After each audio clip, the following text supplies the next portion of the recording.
며느리가 전화로 친구에게 말했습니다. 진짜 우리 집. 그년만 없어도 숨통 좀 트일 것 같아. 그 순간 부엌에서 설거지하던 제 심장이 멈췄어요. 저는 평생 착한 시어머니로 살았습니다. 남편을 일찍 잃고 홀로 살다가 아들 가족과 함께 지낸 지 1년 반. 매일 새벽 6시에 일어나 손자 도시락을 싸고 가족 모두의 아침상을 차렸어요. 부산 해운대 바닷가 아파트, 제 명의로 된 34평 집에서 아들 가족과 행복하게 지낸다고 생각했거든요. 하지만 그날 밤 이후 모든 게 달라졌습니다. 저는 충격적인 결정을 내렸어요. 과연 무엇이었을까요? 아들이 전화로 울부짖었습니다. 엄마, 정말 그러실 거예요? 며느리는 눈물로 사과했어요. 어머니, 정말 죄송해요. 제가 잘못했어요. 심지어 손자까지 데려와 애원하더군요. 그런데 제가 마지막에 내린 결정은 아무도 예상 못한 것이었습니다. 그동안 숨겨왔던 서류들을 꺼내든 그날, 변호사 사무실을 찾은 그 순간, 가족이라는 이름으로 포장된 이기심, 효도라는 명목하에 숨겨진 진실, 그리고 예상 못한 반전 결말까지 대체 제가 어떤 선택을 했기에 아들 가족이 이렇게 당황했을까요? 그날로 돌아가서 이야기해 보겠습니다. 이야기를 시작하기 전 영상 아래 구독과 좋아요 버튼 눌러주세요. 여러분의 작은 응원이 저에게 큰 힘이 됩니다. 부산 해운대의 바닷가 아파트 34평. 이른 아침 6시 제 하루가 시작됩니다. 올해 68세인 저는 벌써 1년 반째 이 집에서 아들 가족과 함께 살고 있어요. 혜민아, 일어나야지. 학교 늦는다. 손자 혜민이를 깨우며 저는 부엌으로 향합니다. 아침 6시 반, 이미 부엌에서는 된장찌개가 보글보글 끓고 있고 계란말이 냄새가 집 안가득 퍼져 있어요. 제 손놀림은 정말 빨라요. 30분 만에 4가지 반찬과 따뜻한 국, 그리고 혜민이 도시락까지 준비하니까요. 할머니, 오늘 도시락에 뭐 들어있어요? 네가 좋아하는 계란말이랑 멸치볶음, 그리고 할머니가 특별히 만든 소고기 볶음도 넣어뒀어. 혜민이의 환한 웃음을 보며 저도 덩달아 기분이 좋아집니다. 이때 아들 창호가 양복을 입고 나와요. 엄마, 항상 이렇게 일찍 일어나셔서 고생이 많으세요. 우리 엄마 없었으면 진작에 애도 못 키우고 집도 없었을 거예요. 창호의 말에 저는 조용히 웃으며 대답합니다. 내가 도와줄 수 있어서 오히려 고마워. 가족인데 당연한 거 아니겠니? 며느리 은지도 화장을 마치고 나와서 식탁에 앉아요. 은지는 부동산 중개업소에서 일하는 능력 있는 여성이에요. 매일 아침 단정한 정장 차림으로 나가는 모습이 정말 듬직해 보이죠. 어머니, 오늘도 이렇게 준비해 주셔서 감사해요. 정말 어머니 아니었으면 저희가 어떻게 살았을지 몰라요. 우리 가족이 둘러앉은 아침 식탁. 혜민이는 제가 싸준 도시락을 들고 기뻐하고 창우와 은지는 저에게 고마움을 표현해요. 정말 따뜻하고 화목한 3대 가족의 모습이었습니다. 혜민아, 학교에서 친구들과 사이좋게 지내고 선생님 말씀 잘 들어야 해. 네, 할머니. 오늘 방과 후에 태권도 학원 갈 건데 할머니가 데리러 와주실 거죠? 물론이지. 할머니가 맛있는 간식도 준비해서 갈게. 이런 대화를 나누며 가족들은 각자의 하루를 시작해요. 창호는 회사로, 은지는 부동산 사무소로, 혜민이는 학교로 향하죠. 저는 현관 앞에서 가족들을 배웅하며 조심히 다녀와라고 인사해요. 집안이 조용해지면 제 진짜 하루가 시작됩니다. 설거지를 하고 빨래를 돌리고 청소를 해요. 오후에는 장을 보러 나가서 저녁 메뉴를 고민하고 혜민이가 좋아할 간식도 사와요. 오늘은 혜민이가 좋아하는 호떡을 사왔네. 은지도 요즘 다이어트 한다고 하니까 과일도 많이 준비해야겠어. 저는 항상 가족들을 먼저 생각해요. 제가 좋아하는 것보다는 가족들이 무엇을 원하는지, 무엇이 필요한지를 우선으로 생각하죠. 해운대 바닷가를 바라보며 저는 생각에 잠겨요. 이 나이에 이렇게 아들 가족과 함께 살 수 있어서 정말 감사하다. 혼자 살았으면 얼마나 외로웠을까. 저녁 시간이 되면 다시 부엌에서 분주한 시간이 시작돼요. 가족들이 돌아오기 전에 따뜻한 저녁을 준비하는 저. 매일매일 반복되는 일상이지만 불평 한 번 없이 정성껏 준비해요. 다들 하루 종일 밖에서 고생했을 텐데 집에 와서는 편하게 쉴 수 있도록 해드려야지. 이렇게 제 하루는 온전히 가족을 위한 시간으로 채워져 있어요. 아침부터 밤까지 가족들의 편의를 위해 헌신하며 살았습니다. 겉보기에는 정말 완벽한 3대 가족이었어요. 제 정성, 아들의 효도, 며느리의 배려가 조화롭게 어우러진 따뜻한 가정이었습니다. 하지만 이 평화로운 일상 속에 이미 작은 균열이 시작되고 있었다는 걸 그때는 제가 몰랐어요. 처음엔 정말 사소한 것들이었어요. 너무 작아서 제가 예민하게 받아들이는 건 아닌가 싶을 정도로요. 어머니, 주방에서 음식 냄새 좀 조심해 주세요. 오늘 상담 손님 오신다고 했잖아요. 은지의 목소리에는 예전처럼 미안함이 담겨 있지 않았어요. 마치 당연한 요구를 하는 것처럼 말하더군요. 저는 고개를 끄덕이며 대답했습니다. 아, 그래. 미안해. 환기를 더 시켜놓을게. 그리고 어머니, 애한테 너무 담궈주지 마세요. 애 이빨 다 썩겠어요.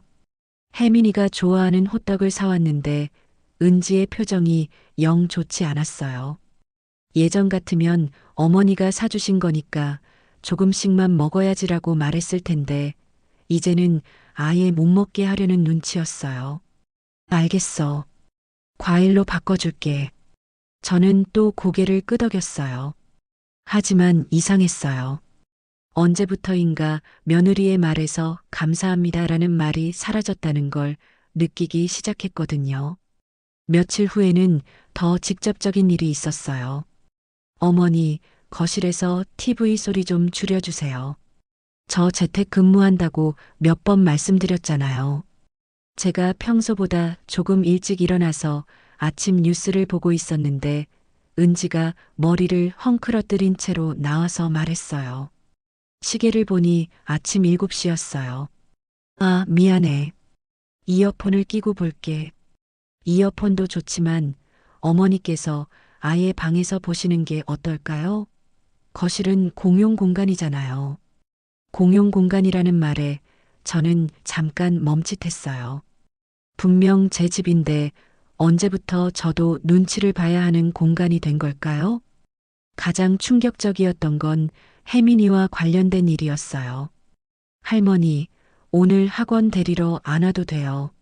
엄마가 오신대요.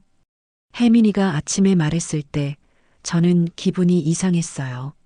매일 학원 데리러 가는 게 제 일상의 가장 즐거운 시간이었거든요. 왜? 할머니가 데리러 가면 안 되니? 아니에요. 엄마가 엄마가 데리러 오신대요. 혜민이의 표정이 어색했어요. 분명 뭔가 말하지 못하는 게 있다는 느낌이었어요. 그날 저녁 우연히 들은 대화에서 이유를 알 수 있었어요. 여보, 어머니가 혜민이 학원 앞에서 다른 학부모들이랑 너무 많이 이야기하시는 것 같아. 괜히 우리 집 이야기 나올까봐 걱정돼. 그게 뭐가 문제야? 아니, 그냥 좀 조심스럽잖아. 어머니만 혼자 사시는 것도 아니고 우리랑 같이 사는 거 알면 이상하게 생각할 수도 있고. 창우가 대답했어요. 뭔 소리야? 우리 엄마가 뭘 잘못했다고. 잘못했다는 게 아니라 그냥 조심하자는 거지. 요즘 세상에 시어머니랑 같이 사는 집이 흔한가? 그 말을 들으며 제 가슴이 답답해졌어요. 언제부터 제가 숨겨야 할 존재가 된 걸까요? 더 견디기 힘든 건 작은 일상들이었어요. 제가 청소를 해놓으면 다시 청소를 하는 은지, 제가 장을 봐오면 이건 왜 사셨어요? 라고 묻는 은지, 제가 요리를 하면 너무 짜지 않나요? 라고 말하는 은지. 처음엔 더 잘하려고 노력했어요. 청소를 더 꼼꼼히 하고, 장을 볼 때 은지의 취향을 더 생각하고, 요리할 때 간을 더 신경 썼어요. 하지만 아무리 노력해도 은지의 표정은 밝아지지 않았어요. 오히려 더 예민해지는 것 같았어요. 어머니, 세탁기 돌릴 때 섬유유연제 좀 적게 넣어주세요. 혜민이가 알레르기 있다고 했잖아요. 어머니, 밥할 때 물 좀 적게 넣어주세요. 너무 질어요. 어머니, 현관에 신발 좀 정리해서 놓아주세요. 손님 오면 어떻게 봐요? 매일매일 이런 말들이 쌓여갔어요. 하나하나는 작은 것들이었지만 모이고 모이니까 제 마음에 상처가 되기 시작했어요. 가장 힘들었던 건 아들 창호의 변화였어요. 예전에는 은지가 뭔가 불만을 표현하면 중간에서 조율해 주려고 노력했는데 요즘엔 그냥 침묵하거나 오히려 은지 편을 드는 것 같았어요. 엄마, 은지 말이 맞아요. 좀 더 조심해 주세요. 그런 말을 들을 때마다 제 마음은 무너져 내렸어요. 30년 넘게 홀로 키운 아들이 이제는 며느리 편에서 저를 나무라고 있었으니까요. 밤마다 침대에 누워 생각했어요. 내가 뭘 잘못했을까? 내가 너무 오지랖이 넓었나? 내가 눈치가 없었나? 하지만 아무리 생각해봐도 제가 크게 잘못한 건 없었어요. 그저 가족을 위해 최선을 다했을 뿐이었거든요. 그런데 왜 이렇게 된 걸까요? 언제부터 저는 이 집에서 환영받지 못하는 존재가 된 걸까요? 그날은 정말 평범한 하루였어요.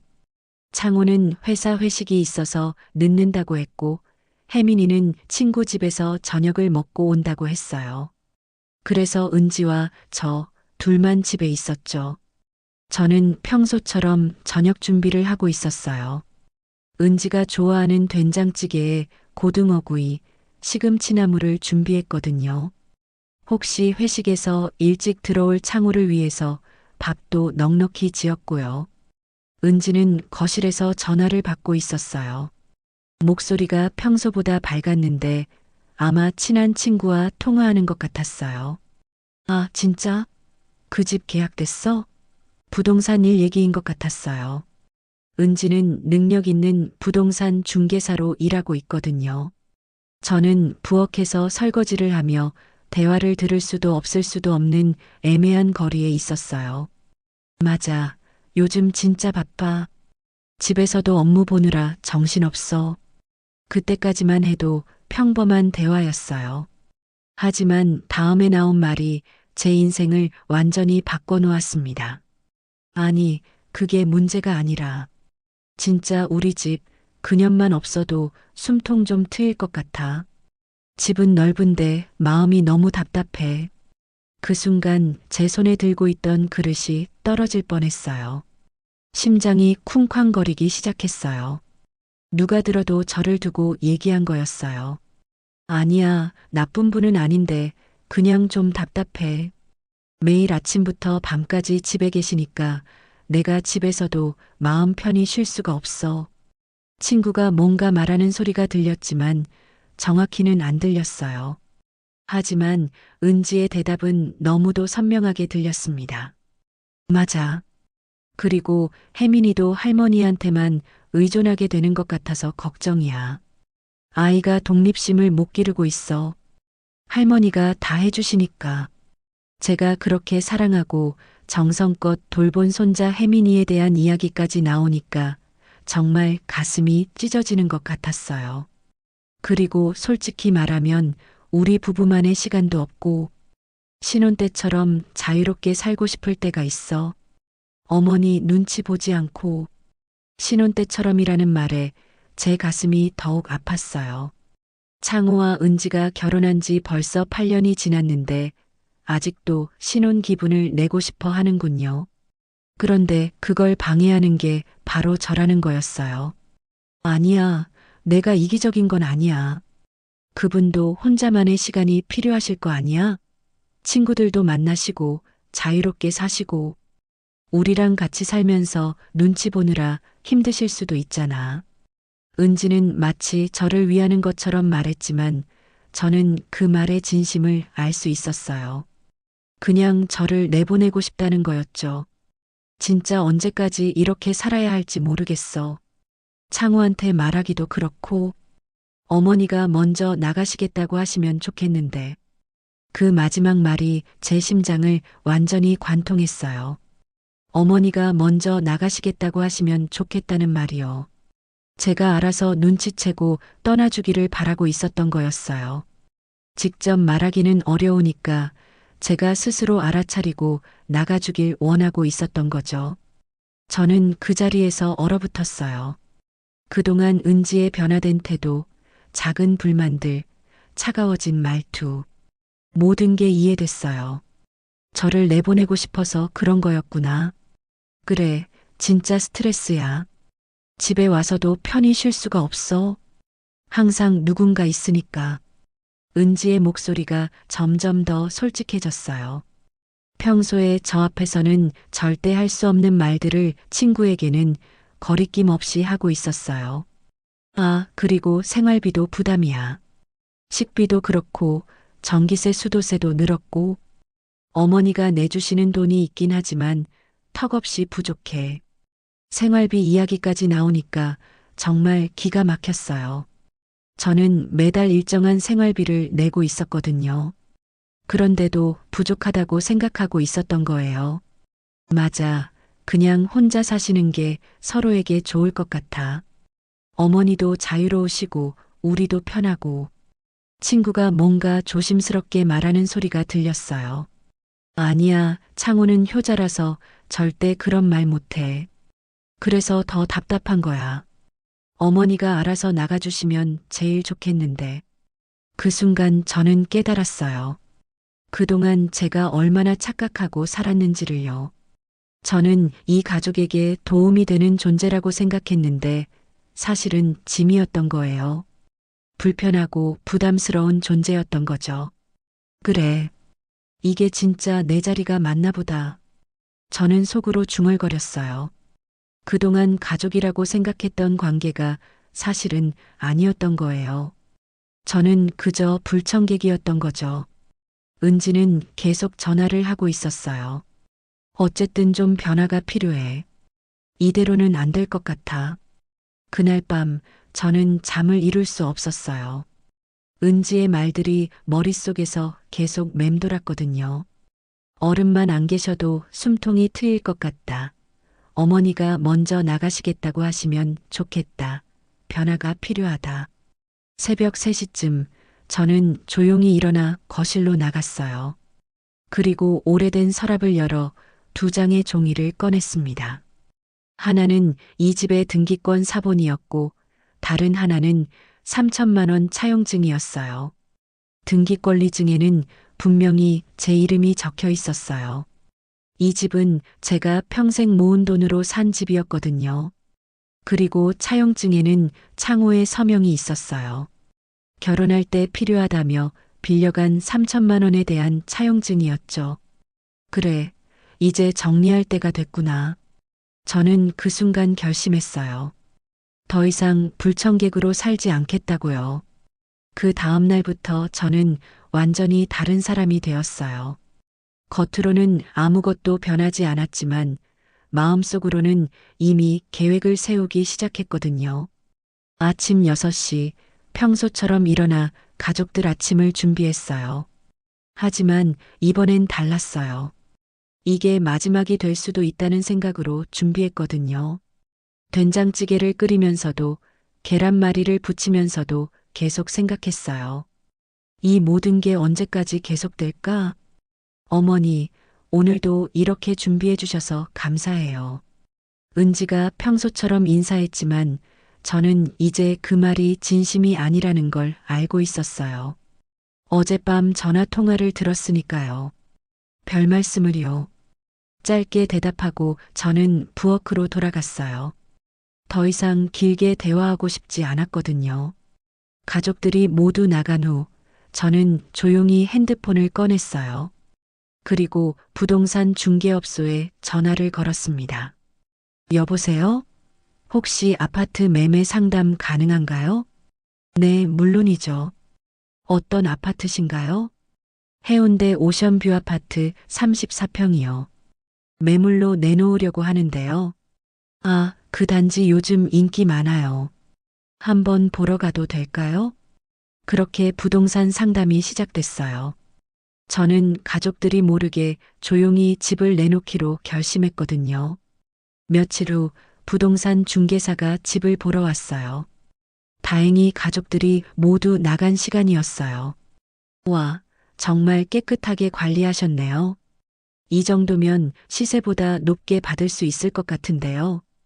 얼마 정도로 보세요? 지금 시세가 6억 5천만 원 정도니까 6억 7천만 원 정도로 내놓으면 어떨까요? 6억 7천만 원. 제가 3억에 산 집이 이렇게 올랐다니 놀라웠어요. 하지만 더 놀라운 건 제가 이 결정을 내리고 있다는 거였어요.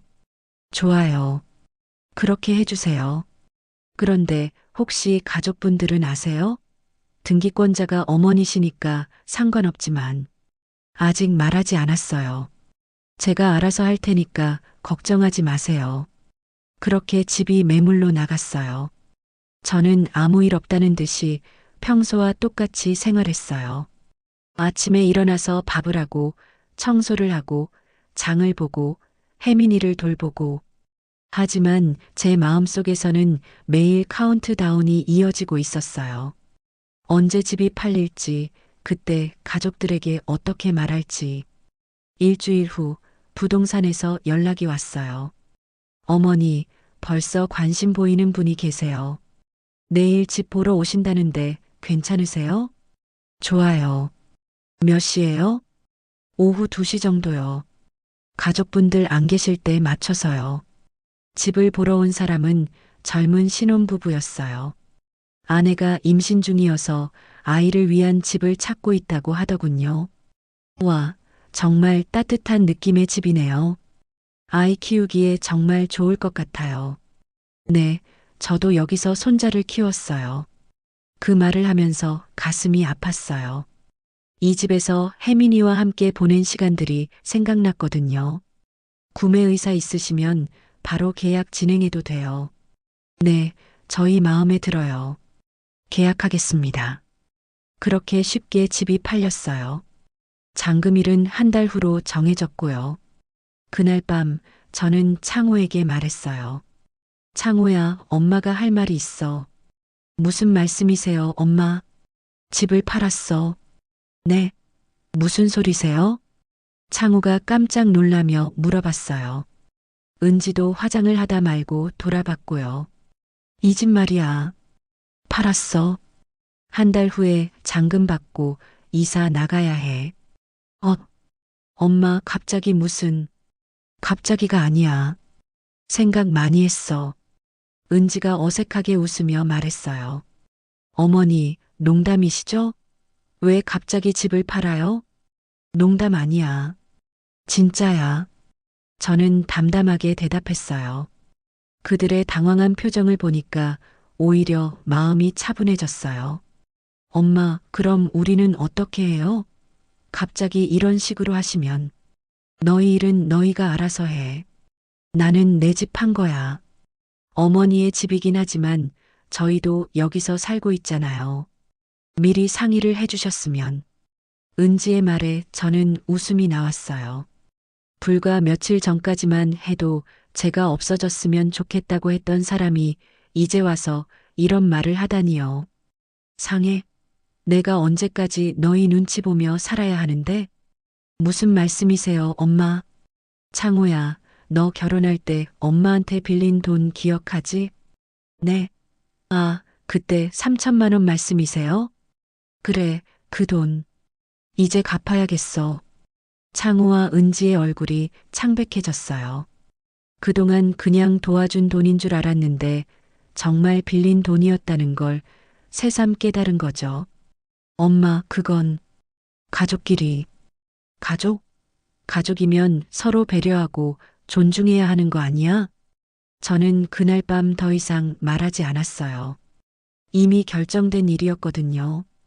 다음 날부터 집 안 분위기가 완전히 바뀌었어요. 창호는 계속 저를 설득하려고 했고, 은지는 어색하게 웃으며 평소보다 더 친절하게 굴었어요. 어머니, 제가 뭔가 잘못한 게 있나요? 혹시 제가 실수한 게 있으면 말씀해 주세요. 어머니, 갑자기 이러시지 마시고 다시 생각해 보세요. 우리 가족인데. 하지만 저는 이미 마음을 정했어요. 더 이상 불청객으로 살고 싶지 않았거든요. 통영에 있는 작은 바닷가 집도 이미 알아봤어요. 제가 혼자 살기에 딱 좋은 크기의 단독주택이었어요. 마당도 있고 바다도 보이고 무엇보다 온전히 제 공간이 될 수 있는 곳이었어요. 여기서 새로운 시작을 해보자. 잔금일이 다가올수록 가족들은 더욱 초조해했어요. 하지만 저는 오히려 마음이 편해졌어요. 마침내 제가 진짜 원하는 삶을 살 수 있게 됐다는 생각이 들었거든요. 잔금일이 드디어 다가왔어요. 그날 아침 저는 평소보다 더 일찍 일어났습니다. 새벽 5시 반, 아직 가족들이 모두 잠들어 있는 시간이었어요. 마지막 밥상을 차리기 위해서였어요. 부엌에 서서 냉장고를 열어보니까 그동안 제가 정성껏 준비해둔 반찬들이 가득했어요. 된장, 고추장, 각종 젓갈들. 이 모든 게 오늘로 끝이라는 생각이 드니까 묘한 기분이 들었어요. 마지막이니까 정말 맛있게 만들어야지. 저는 혜민이가 가장 좋아하는 된장찌개를 끓이기 시작했어요. 멸치 육수를 우리고 된장을 풀고 두부와 애호박을 넣었어요. 그리고 창호가 좋아하는 계란말이도 부쳤어요. 노릇노릇하게 예쁘게 말아서요. 마지막으로 은지가 좋아한다고 했던 멸치볶음도 만들었어요. 견과류를 넣어서 고소하게 볶아냈어요. 이상하게도 마지막이라고 생각하니까 더 정성이 들어가더라고요. 밥상을 차리면서 생각했어요. 1년 반 동안 이 식탁에서 함께 나눈 수많은 식사들. 혜민이가 할머니가 만든 밥이 제일 맛있어라고 했던 말들. 창호가 우리 엄마 손맛 최고야라고 자랑했던 순간들. 그 모든 추억들이 오늘로 끝나는 거죠. 식탁을 다 차리고 나서 저는 편지 봉투 하나를 꺼냈어요. 어젯밤 미리 써둔 편지였어요. 길지 않았어요. 제 마음을 담아 간단 명료하게 썼거든요. 편지를 식탁 한가운데 놓고 저는 의자에 앉아 잠시 기다렸어요. 곧 가족들이 일어날 시간이었거든요. 가장 먼저 혜민이가 나왔어요. 할머니, 오늘도 일찍 일어나셨네요. 우와, 오늘 밥상 정말 푸짐하다. 그래, 할머니가 특별히 준비했어. 많이 먹어. 혜민이는 평소처럼 밝게 웃으며 자리에 앉았어요. 아직 아무것도 모르는 순진한 얼굴이었어요. 창우가 그 다음에 나왔어요. 엄마, 오늘 잔금일이죠? 정말 이사 나가실 거예요? 그래. 오늘 정리하고 내일 짐 빼고 모레 통영으로 내려가. 엄마. 창호의 목소리에 아쉬움이 묻어 있었어요. 하지만 이미 늦었어요. 마지막으로 은지가 나왔어요. 며칠 전부터 계속 저를 설득하려고 노력했지만 소용없다는 걸 깨달은 표정이었어요. 어머니, 정말 마지막 식사네요. 그래, 마지막이야. 가족들이 모두 자리에 앉자 저는 식탁 가운데 놓인 편지를 가리켰어요. 식사 전에 이거 읽어봐. 창호가 편지를 집어들고 소리내어 읽기 시작했어요. 창호, 은지, 혜민이에게. 이 밥이 너희와 나의 마지막 식사다. 1년 반 동안 이 집에서 함께 지낸 시간들이 행복했다고 말하고 싶지만 솔직히 말할 수 없다. 나는 이 집에서 가족이 아닌 불청객이었다. 그리고 오늘부터 이 집은 너희 것이 아니다. 새 주인이 들어올 예정이니 빨리 이사 준비를 해라. 그동안 신세 많이 졌다. 할머니 올림. 편지를 읽는 창호의 목소리가 점점 떨렸어요. 은지는 얼굴이 하얗게 질렸고 혜민이는 무슨 말인지 이해하지 못하겠다는 표정이었어요. 엄마, 이게 무슨... 다 들었으면 이제 밥 먹자. 저는 담담하게 말했어요. 그리고 혜민이 앞에 계란말이를 올려주었어요. 혜민아, 할머니가 마지막으로 만들어준 계란말이야. 맛있게 먹어. 할머니, 왜 마지막이에요? 할머니 어디 가세요? 혜민이의 순진한 질문에 제 가슴이 아팠어요. 하지만 이미 결정된 일이었어요. 할머니는 바닷가로 이사를 가게 됐어. 혜민이는 엄마 아빠랑 새로운 집에서 살아야 해. 싫어요. 할머니랑 같이 살고 싶어요. 혜민이가 울먹이기 시작했어요. 그 모습을 보니까 저도 눈물이 날 것 같았지만 참았어요. 혜민아, 할머니는 항상 혜민이를 사랑해. 그것만은 변하지 않을 거야. 은지가 조심스럽게 말했어요. 어머니, 정말 저희가 뭔가 잘못한 게 있으면 말씀해 주세요. 고칠 수 있어요. 고칠 수 있다고? 저는 은지를 똑바로 바라봤어요. 그럼 며칠 전에 친구한테 한 말도 고칠 수 있어? 그년만 없어도 숨통이 트일 것 같다고 한 그 말 말이야. 은지의 얼굴이 창백해졌어요. 제가 그 전화를 들었다는 걸 그제서야 깨달은 거죠. 어머니, 그건 변명하지 마. 내 진심을 들었어. 그래서 결정한 거야. 창호가 당황해서 물어봤어요. 엄마, 무슨 말씀이세요? 너희 아내가 나를 얼마나 부담스러워하는지 모르고 있었구나. 친구한테 전화해서 어머니가 먼저 나가시겠다고 하시면 좋겠다고 했어. 그 순간 식탁이 조용해졌어요. 창호는 은지를 바라봤고 은지는 고개를 숙였어요. 은지야, 네가 원한 대로 됐어. 이제 너희만의 시간을 가져봐. 어머니, 정말 죄송해요. 제가 잘못 생각했어요. 사과는 필요 없어. 솔직한 게 좋은 거야. 저는 마지막으로 된장찌개를 한 숟가락 떴어요. 정말 맛있게 끓었더라고요. 이 집에서 마지막으로 끓인 된장찌개야. 맛있게 먹어. 그날 아침 식사는 정말 조용했어요. 혜민이만 간간히 훌쩍거렸고 창호와 은지는 말없이 밥을 먹었어요. 식사를 마치고 저는 자리에서 일어났어요. 잔금 받으러 가야겠다. 너희는 이사 준비해. 엄마, 정말 마지막 기회는 없는 거예요? 창호가 마지막으로 물어봤어요. 없어. 이미 결정된 일이야. 저는 현관 앞에서 신발을 신으며 마지막으로 이 집을 둘러봤어요. 1년 반 동안 살았던 추억들이 스쳐 지나갔어요. 행복했던 순간들도 있었고 힘들었던 순간들도 있었어요. 하지만 이제 끝이었어요. 새로운 시작을 위한 끝이었어요. 잔금을 받은 날 저는 곧바로 변호사 사무실로 향했어요. 미리 예약을 해둔 상태였거든요. 김말순 씨, 오늘 잔금 받으셨다고 하셨죠? 네, 방금 받았어요. 변호사는 제가 미리 가져다 준 차용증을 다시 한번 살펴봤어요. 차용증이 정식으로 작성되어 있고 본인 서명도 확인되니까 법적 효력에는 문제 없습니다. 내용 증명으로 발송하시겠어요? 네, 오늘 당장 보내주세요. 알겠습니다. 그런데 정말 괜찮으시겠어요? 아드님과의 관계가 괜찮아요. 이건 가족 문제가 아니라 채권 채무 관계예요. 변호사는 고개를 끄덕이며 서류를 준비했어요. 내용 증명서에는 이렇게 적혀 있었어요. 김창호 귀하. 2023년 5월 20일 차용한 3천만 원에 대하여 상환을 요구합니다.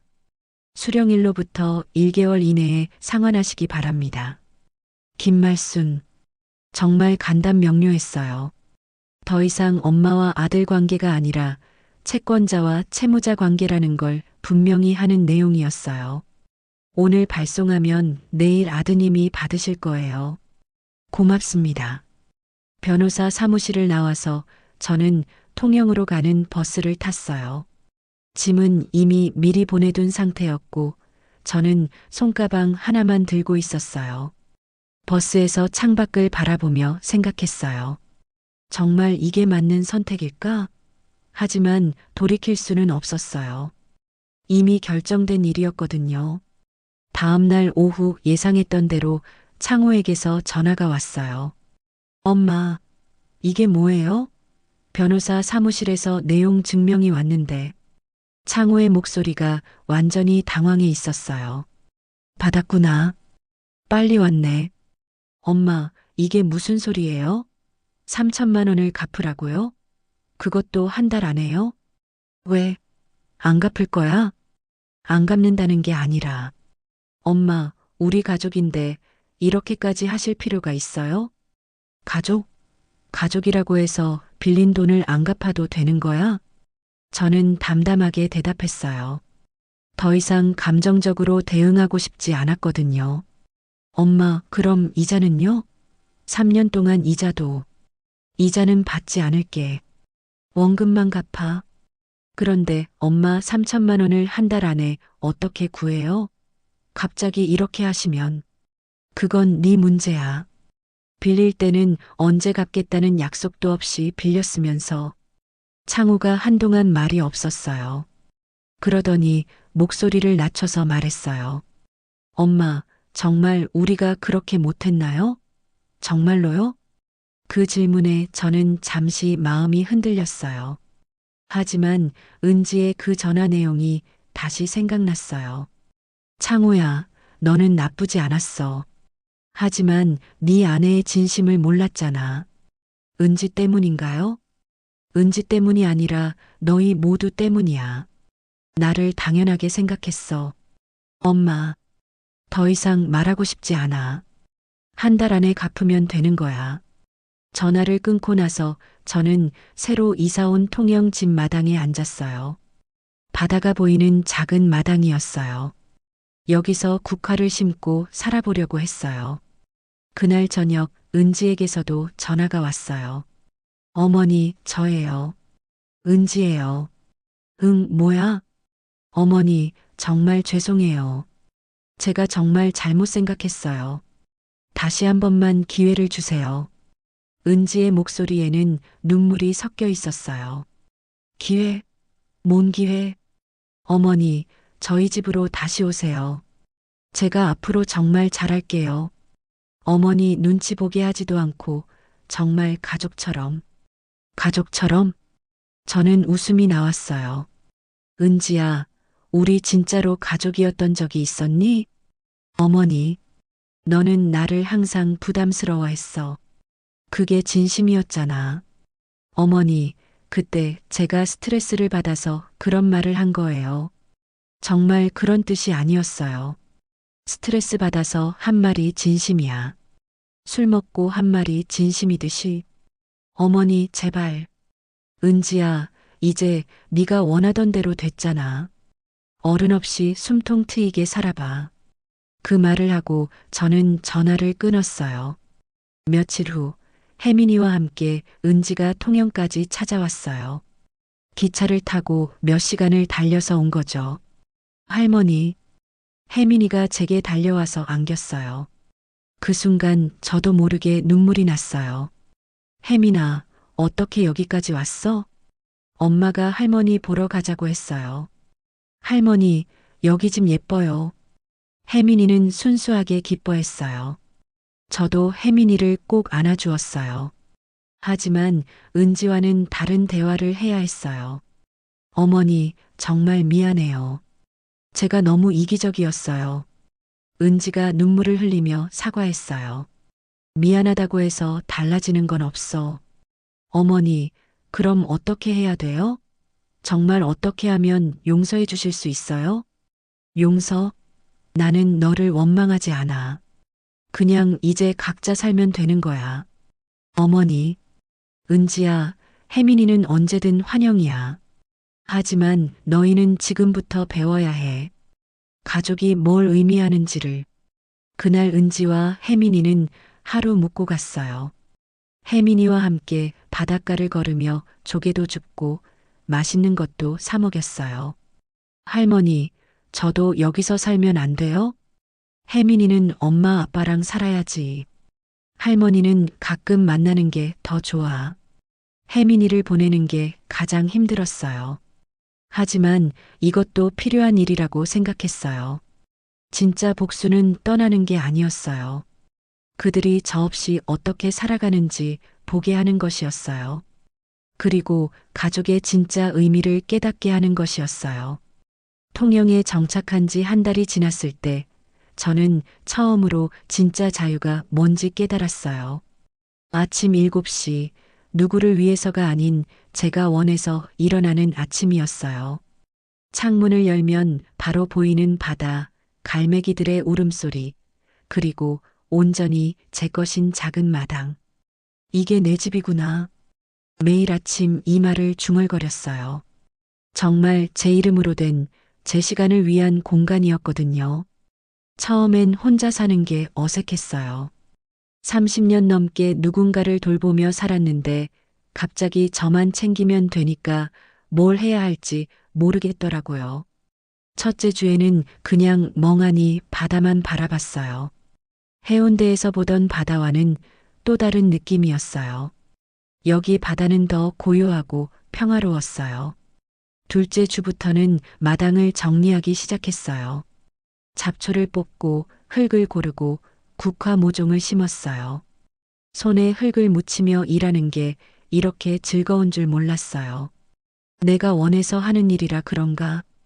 예전에는 가족들 눈치를 보며 모든 걸 했는데 이제는 정말 제가 하고 싶어서 하는 일들 뿐이었어요. 셋째 주에는 이웃들과 인사를 나누기 시작했어요. 새로 오신 분이시죠? 어디서 오셨어요? 부산에서 왔어요. 혼자 사세요? 네, 혼자요. 아, 그러시구나. 여기 동네 사람들 다들 좋으니까 편하게 지내세요. 이웃 할머니들이 정말 따뜻하게 맞아주었어요. 누구도 제가 왜 혼자 사는지, 가족은 어디 있는지 꼬치꼬치 묻지 않았어요. 그냥 자연스럽게 받아들여 주더라고요. 넷째 주에는 동네 도서관을 발견했어요. 작지만 아늑한 도서관이었어요. 어르신, 어떤 책을 찾으세요? 시집 있나요? 네, 이쪽에 있어요. 40년 만에 시를 읽기 시작했어요. 젊었을 때는 좋아했는데 결혼하고 아이 키우느라 까맣게 잊고 있었던 취미였어요. 윤동주, 김소월, 정지용.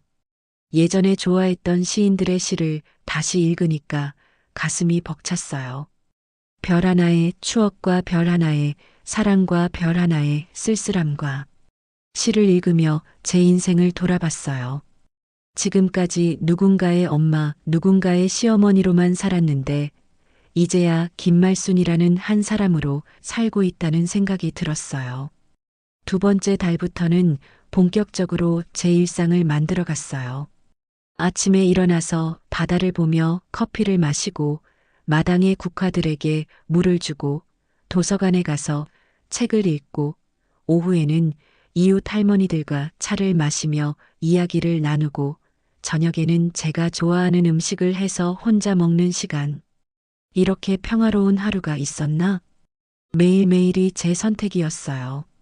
누구 눈치 볼 일도 없고 누구를 위해 희생할 일도 없고 그냥 온전히 제 마음대로 살 수 있는 시간들이었어요. 마당에 국화들이 피기 시작했을 때 정말 감동했어요. 내가 심은 꽃이 이렇게 예쁘게 피다니. 노란 국화, 하얀 국화, 보라색 국화들이 가을바람에 흔들리는 모습을 보며 제가 얼마나 오랫동안 제 자신을 돌보지 못했는지 깨달았어요. 이웃 할머니들과의 차 시간도 정말 소중했어요. 말순이 혼자 사는데 외롭지 않아? 아니에요.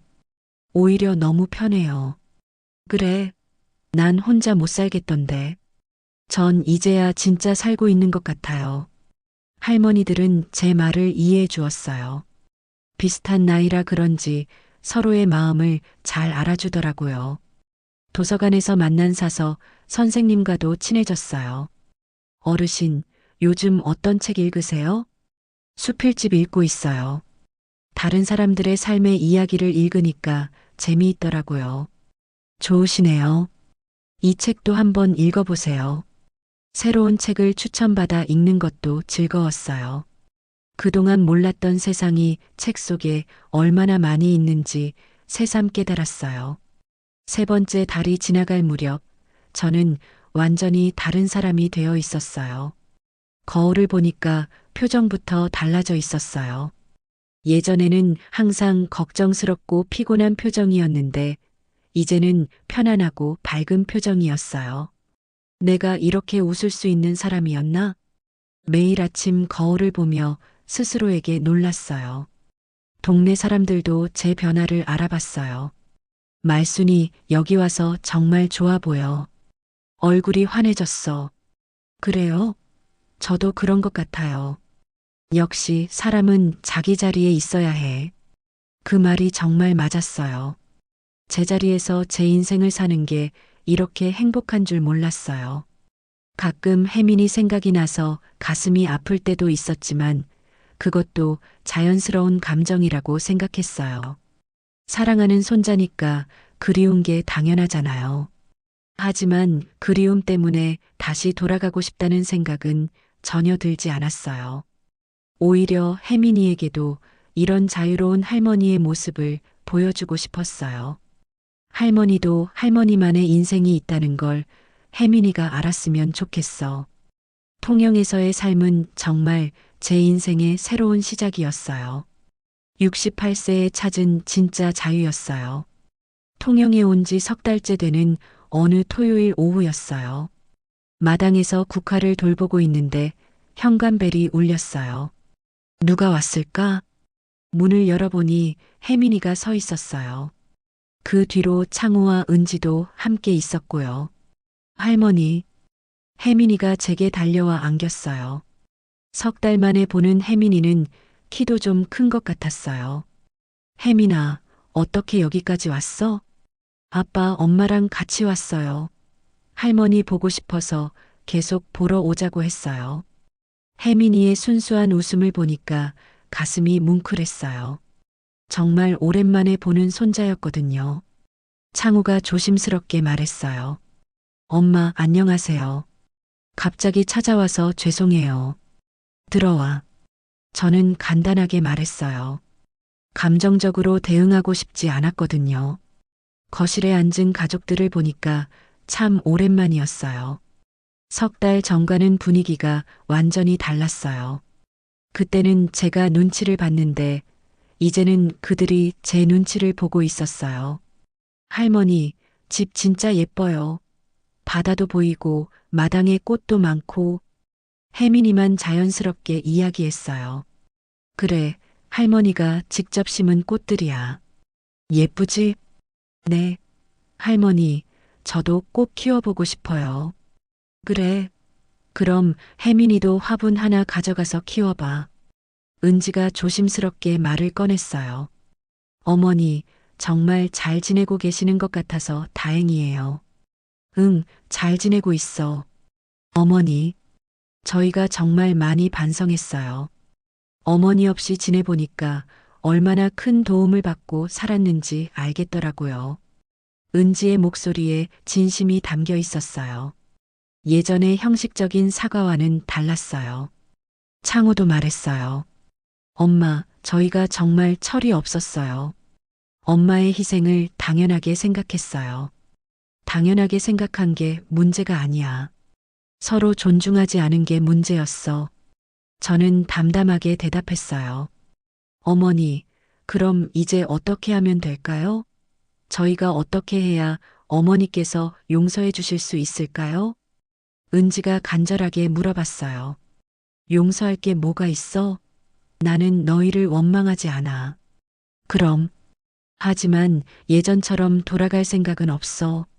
그 말에 분위기가 조용해졌어요.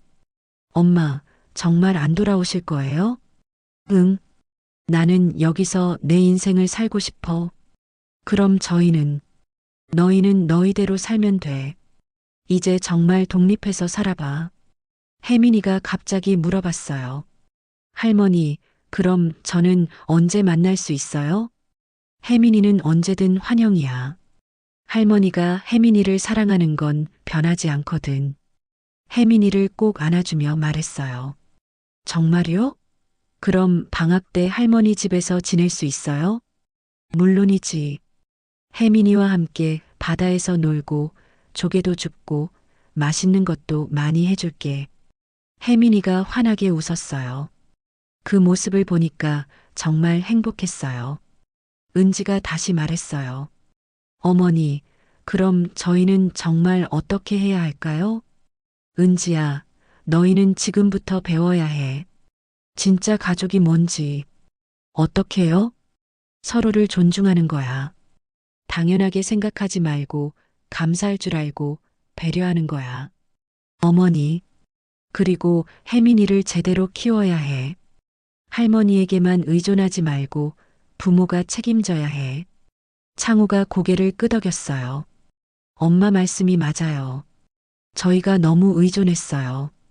그래, 이제 알았으면 됐어. 저는 부엌으로 가서 차를 준비했어요. 오랜만에 온 가족들이니까 차라도 대접하고 싶었어요. 차를 마시며 혜민이가 말했어요. 할머니, 엄마랑 아빠가 요리하는 거 진짜 맛없어요. 혜민아, 그런 말 하면 안 돼. 엄마, 아빠도 열심히 하시는 거야. 하지만 할머니 요리가 더 맛있어요. 순간 은지의 표정이 어두워졌어요. 예전 같으면 제가 은지를 배려해서 혜민이를 타일렀을 텐데 이번에는 다르게 말했어요. 혜민아, 엄마도 연습하면 맛있게 할 수 있을 거야. 할머니도 처음엔 못했거든. 은지가 놀란 표정으로 저를 봤어요. 예전과 다른 반응이었으니까요. 은지야, 요리는 정성이야. 가족을 생각하는 마음으로 하면 맛있어져. 네. 어머니. 그날 저녁 가족들은 근처 민박에서 하루 묵고 갔어요. 저는 제 집에서 편안하게 잤고요. 다음 날 아침 가족들이 떠나기 전에 저는 분명히 말했어요. 혜민이는 언제든 환영이야. 하지만 너희는 지금부터 독립해서 살아야 해. 진짜 가족이 뭔지 배워야 하고. 엄마. 그리고 창호야, 차용 증거는 잊지 마라. 약속은 지켜야 하는 거야. 창구가 고개를 숙였어요. 네, 엄마. 곧 갚을게요. 고마워. 혜민이와 작별 인사를 할 때가 가장 힘들었어요. 할머니, 저 꼭 다시 올게요. 그래, 할머니가 기다리고 있을게. 학교 공부 열심히 하고. 네, 할머니도 건강하세요. 가족들이 떠난 후 저는 다시 평소의 일상으로 돌아갔어요. 하지만 이번에는 다른 기분이었어요. 가족들이 제가 없어도 살 수 있다는 걸 보여주고 싶었는데 실제로는 제가 없으면 얼마나 힘든지 깨달은 것 같았어요. 그리고 저도 깨달았어요. 진짜 복수는 떠나는 게 아니었어요. 그들이 저 없이 살아보는 시간을 주는 것이었어요. 그래서 가족의 진짜 의미를 알게 하는 것이었어요. 하지만 이제 저는 제 인생을 살기로 결심했어요. 가족을 사랑하지만 그들의 편의를 위해 제 인생을 희생하지는 않을 거예요. 혜민이는 언제든 만날 수 있지만 창우와 은지와는 이제 새로운 관계를 만들어 가야 했어요. 서로를 존중하는, 당연하게 생각하지 않는 진짜 가족 관계를 말이에요. 여러분, 이 이야기를 들으시면서 어떤 생각이 드시나요? 가족이라는 이름으로 당연하게 생각했던 것들이 있지는 않으신가요? 저는 68세에 깨달았어요. 가족이라고 해서 무조건 희생해야 하는 건 아니라는 걸요. 서로 존중하고 배려할 때 진짜 가족이 되는 거라는 걸 말이에요. 지금도 통영 바닷가에서 제 인생을 살고 있습니다. 혜민이는 방학 때마다 놀러 와요. 창우와 은지도 가끔 인사차 찾아와요. 하지만 이제는 서로 눈치 보지 않는 관계가 되었어요. 가족의 진짜 의미를 찾는 게 이렇게 오래 걸릴 줄은 몰랐네요. 하지만 늦었다고 생각하지 않아요. 지금이라도 깨달을 수 있어서 다행이라고 생각해요.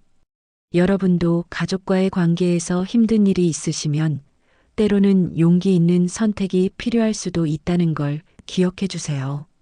사랑한다고 해서 무조건 참는 게 답은 아니거든요. 여러분, 오늘 이야기 어떠셨나요? 앞으로도 진짜 인생 이야기, 지난 감동의 순간들을 전해드릴 환갑 오디오가 함께하겠습니다. 영상이 마음에 드셨다면 구독과 좋아요 버튼을 꼭 눌러주세요. 알림 설정까지 해두시면 더 많은 삶의 이야기와 지혜를 가장 먼저 받아보실 수 있습니다. 따뜻한 마음으로 10년은 더 젊게, 20년은 더 행복하게 사는 그날까지 환갑 오디오였습니다. 감사합니다.